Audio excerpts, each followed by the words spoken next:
পরিবারের সঙ্গে ঈদের আনন্দ ভাগাভাগি করতে ঢাকা ছাড়ছেন মানুষ।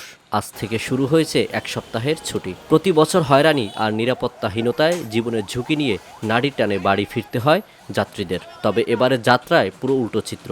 নিরাপদ আর নির্বিঘ্নে ঈদ উৎসব উদযাপনে পুরো রাজধানী শহর নিরাপত্তার চাদরে ঢেকে রেখেছেন আইনশৃঙ্খলা বাহিনী। লঞ্চ, রেল, বাসে বাড়তি ভাড়া আদায়ের অভিযোগও পাওয়া যায়নি। ছিনতাইকারী কিংবা মলম পার্টির সঙ্গে দেখাও মেলেনি।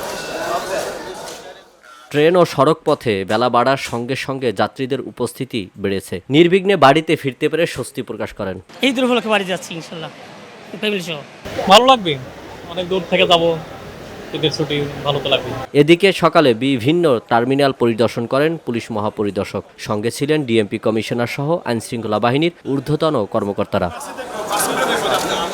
অন্যদিকে সড়ক ও টার্মিনালে যাত্রীদের নিরাপত্তায় দায়িত্ব পালন করছেন র্যাব, পুলিশ, গোয়েন্দা সংস্থার সদস্যরা। যে কোনো অনিয়ম আর অপরাধের বিরুদ্ধে সোচ্চার আইনশৃঙ্খলা বাহিনীর সদস্যরা। বসুন্ধরা, উত্তরা, বনশ্রী, কুড়িল ও বাড্ডা সহ রাজধানীর বিভিন্ন স্থানে অভিজাত ও অত্যাধুনিক মানের ফ্ল্যাট কেনার এক নির্ভরযোগ্য প্রতিষ্ঠান প্লেজেন্ট প্রপার্টিজ লিমিটেড। টার্মিনালে ঘুরে ঘুরে যাত্রীদের সঙ্গে কথা বলেন এবং পরিদর্শন শেষে সাংবাদিকদের মুখোমুখি হন পুলিশ প্রধান। এ সময় তিনি বলেন, ঈদযাত্রায় মানুষের নিরাপত্তায় কাজ করছে পুলিশ। সব ধরনের অনিয়ম ও অপরাধ বন্ধ।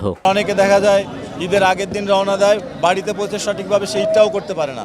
এই জন্য আমরা এবছর অত্যন্ত গুরুত্ব দিয়ে আমাদের ঈদযাত্রায় যাতে যাত্রীদের কোনো ধরনের হয়রানি, টিকিটের মূল্য বেশি নেওয়া, রোডে কোনো ব্লকেট না হয়, যানজট না হয়, সেটা এনশিওর করার জন্য সকল মহাসড়কে আমাদের সরকারের পক্ষ থেকেও কোঅর্ডিনেশন মিটিং করা হয়েছে। বিশেষ করে স্বরাষ্ট্র মন্ত্রণালয়, যোগাযোগ মন্ত্রণালয়ের মন্ত্রী এবং স্বরাষ্ট্র মন্ত্রণালয়ের মন্ত্রী মহোদয়ের নেতৃত্বেও আমাদের কোঅর্ডিনেশন মিটিং হয়েছে, ইতিপূর্বে আপনারা জানেন।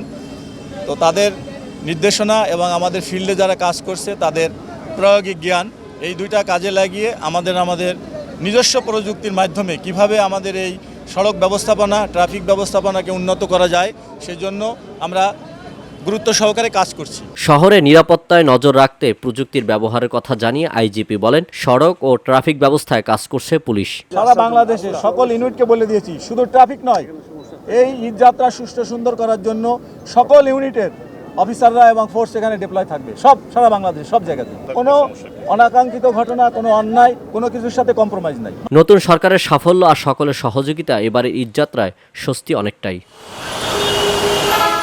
আল আমিন এম তাওহীদ, ভিওডি বাংলা, ঢাকা।